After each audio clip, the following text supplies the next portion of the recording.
Well, friends, in the second part, we continue our discussion on corporate governance. Today, adoption of good corporate governance practices rather emerged as an integral element for doing business. The top governance hierarchy in a corporate entity lies with the shareholders, followed by the board of directors. And if the board turns to be ornamental without having proper commercial wisdom, then it would be fatal to the company.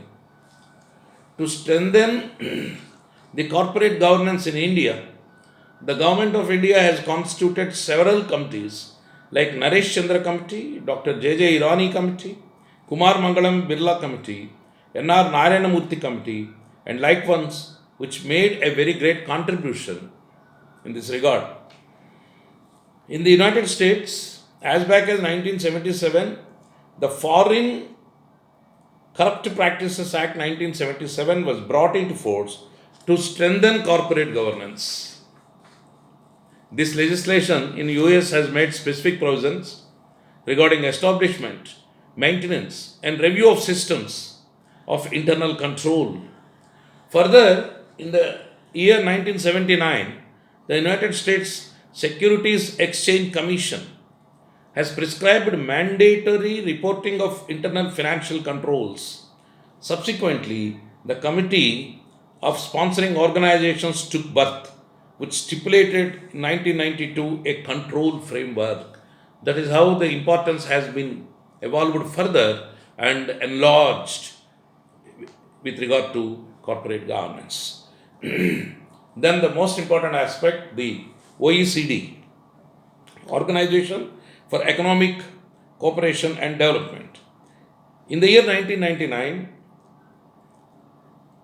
the OECD evolved certain principles of corporate governance and they were revised subsequently in 2004. Now, in India, the initiative was originally taken in 1991 after the committee's reports various work which I have already explained. In this regard, the Cadbury Committee, through its report, made a great contribution, and the Confederation of Indian Industry, the Associated Chamber of Commerce and Industry, the SEBI, constituted committees to recommend initiatives in corporate governance. Then the Ministry of Corporate Affairs, now earlier Company Affairs, in partnership with Confederation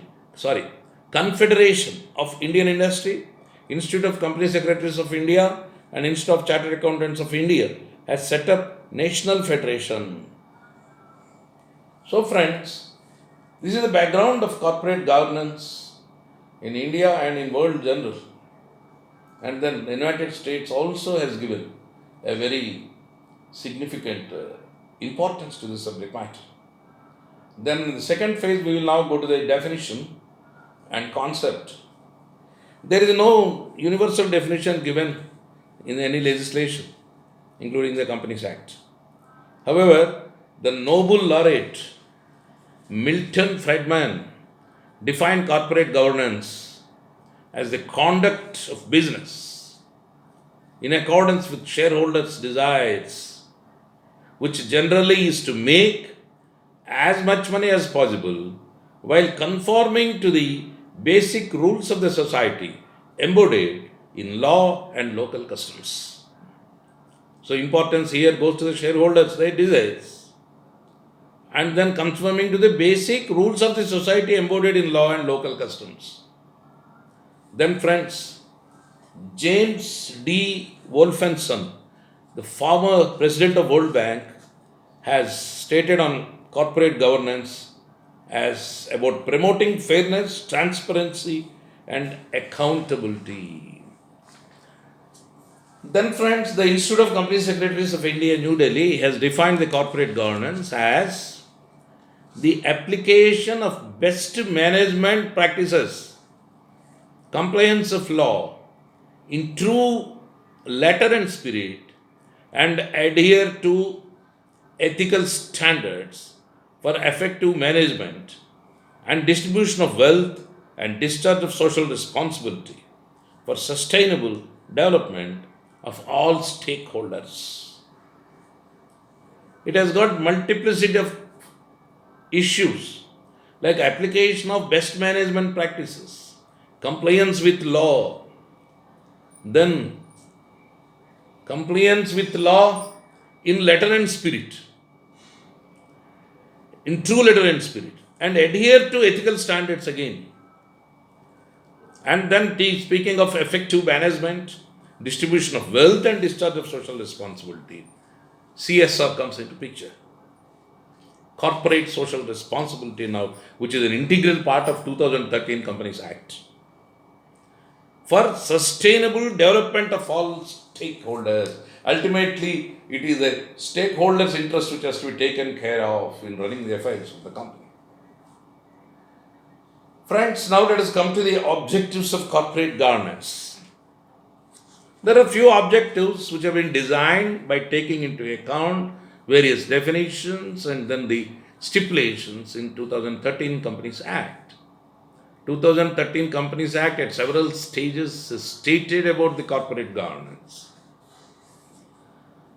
In the sense that the various directives to the directors could be taken as integral part of this corporate governance. So, consolidation of all that says the objectives of corporate governance. 1. To have a properly structured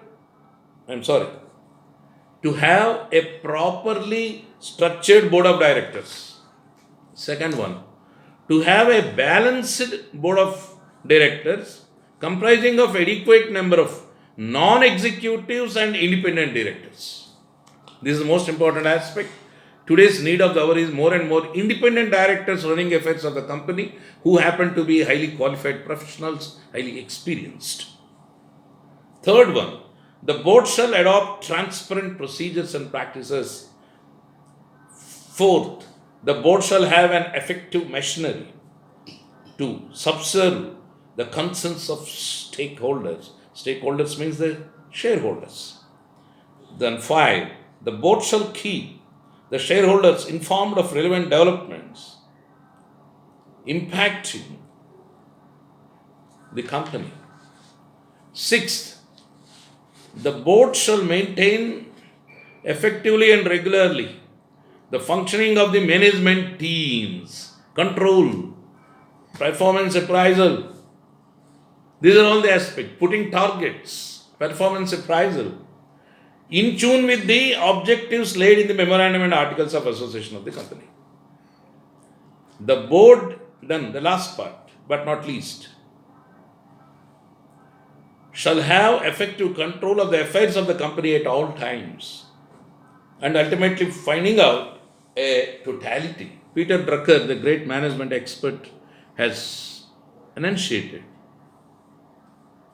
that, in fact, he is a management man, but he happened to be highly qualified professional in law with a PhD in law obtained from Vienna, Austria. And then what he was saying, there should be a concept of totality. And then he was speaking of this corporate governance, where there could be integration, coordination, cooperation. Look at the objectives, look at the performance, then performance appraisal, then correction. Redefining the objectives if necessary. Ultimately, we are coming to that particular concept only today.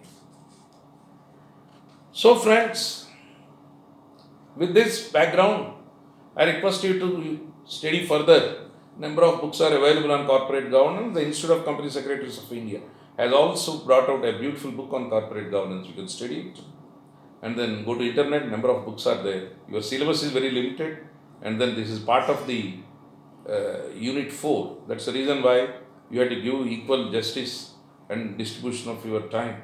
That's the reason why you can't go to more and more information. At the same time, you can't have less information. You must have a balance. So in my third episode, I will deal with the elements of good corporate governance. And then with that, I will close down this subject matter. Thank you. Goodbye.